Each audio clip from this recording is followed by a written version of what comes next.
Hey guys, T2 out here. Welcome to the Time Apprentice channel. Today we're talking about the Lixada Stove. Little cheap Amazon stove. Almost a carbon copy of the Emberlit stoves. I love Emberlit, but they are expensive. So you can go cheap and get you something like this. Folds up really flat. Goes together really simple. This works on a hinging system. And it comes with the burn tray. It also comes with a little alcohol tray and a little carrying case. This ring, you don't want to lose it because it's what holds your stove together.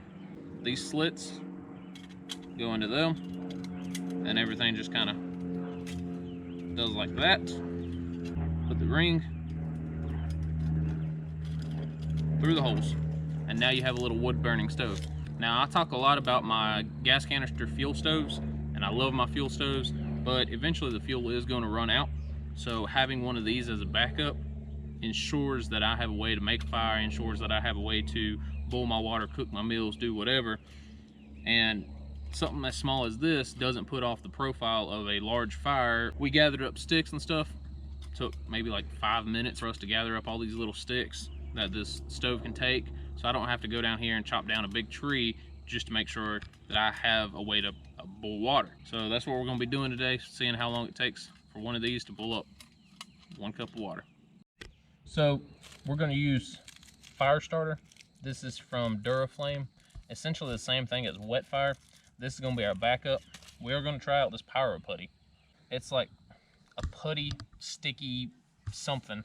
So we're going to try that out. And yeah, we're going to get a fire going.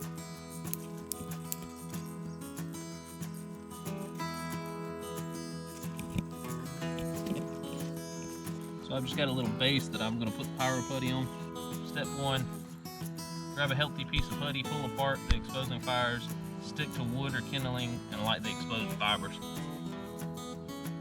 Very fibrous. We're gonna see how easy this stuff lights, and then I'm just gonna set it right here in the middle.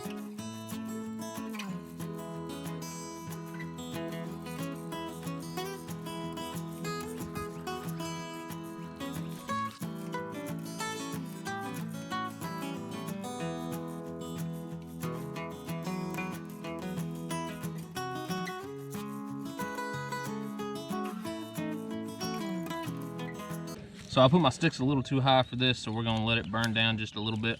But I'm gonna show y'all this Durastart flame cubes. This stuff was like maybe $5-6 a box. So it's essentially a wet fire cube, and you can crush it up, or you can light the whole thing on fire. It goes up. So another easy way to start a fire. They don't weigh that much, and yeah, good to have. It is a little bit too wide for a GSI or Stanley Adventure Cup, but using good balance you can make it work. Or you can put some tent spikes through these holes on the side. So we're just gonna see how long it takes to boil some water. You got a good ash pit right there. It's easy to feed. I can feed this fire forever right here on the front and never have to lift my cup up. So it's been going for about a minute and we're starting to get bubbles at the bottom. This water was cold fridge water, so you know it's going to take a little bit of extra time.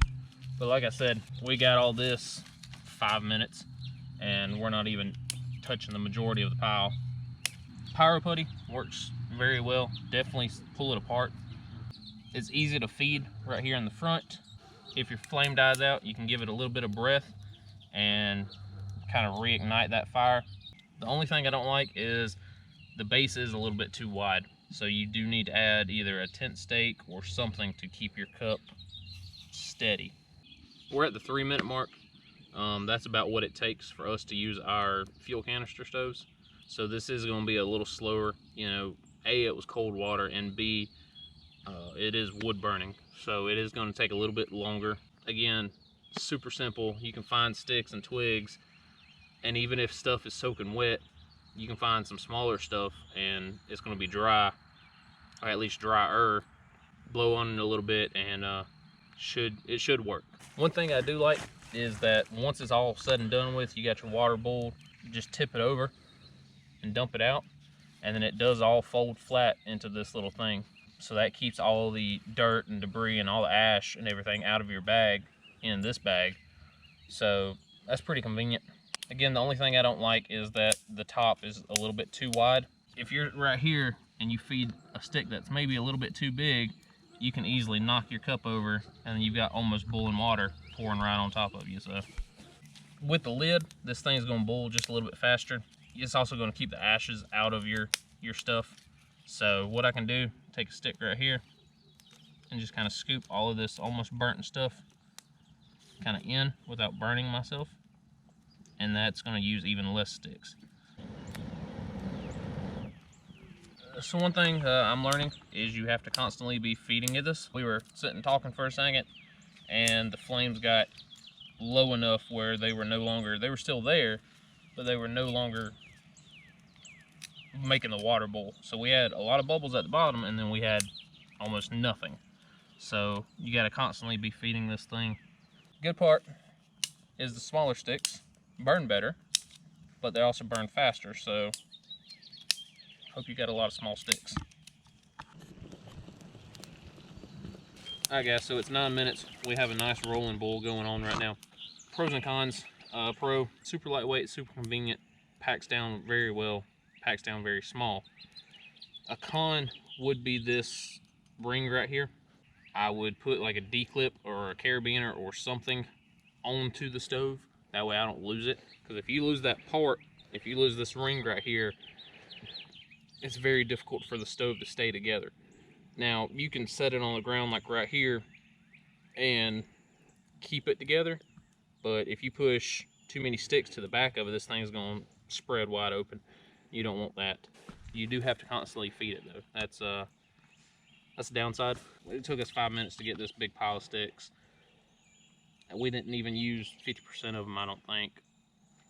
But make sure your stuff is small. The smaller stuff, of course, burns better. It burns faster, but you do have to keep constantly feeding it. Definitely great as a backup. I'm not gonna give up my fuel canister stove for it, but in my bug out bag, it is my backup, just because eventually I will run out of fuel and I can find sticks almost anywhere. So yeah, that was our review of the Lixada stove. It boiled water in almost 9 minutes. Like I said, we did lose track of it there for a minute, so probably around 8 minutes if you're paying attention to it. But yeah, hope you guys enjoyed this review. Let me know both what your backup stove is and if you've ever tried this thing or the Emberlit stove and which one you like better. Make sure you like, subscribe, and share, and that's all. T2 out.